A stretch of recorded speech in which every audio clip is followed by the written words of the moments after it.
হরে কৃষ্ণ প্রিয় ভক্তবৃন্দ, আবারও উপস্থিত হয়েছি নবনির্মিত বৃন্দাবন ধাম সচিত্র ব্রজলীলা প্রদর্শনী 2026-এ। আজ আমরা এসেছি নওগাঁ জেলার মহাদেবপুর উপজেলার শ্যামপুর সরস্বতীপুরে আয়োজিত এই মনোমুগ্ধকর ব্রজলীলা দর্শনে।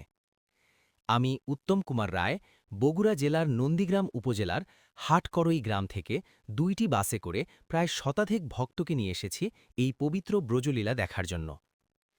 এই ব্রজলীলা প্রদর্শনীতে 4 যুগের প্রায় 50টিরও বেশি লীলা অত্যন্ত সুন্দর ও সচিত্রভাবে উপস্থাপন করা হয়েছে, যা ভক্তদের হৃদয়কে ভক্তি ও আনন্দে ভরিয়ে দেয়।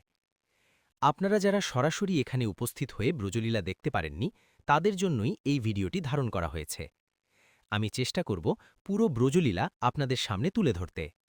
তাই অনুরোধ রইল, ভিডিওটি স্কিপ না করে শুরু থেকে শেষ পর্যন্ত দেখবেন এবং ভক্তদের মাঝে ছড়িয়ে দিতে ভিডিওটি শেয়ার করবেন। হরে কৃষ্ণ।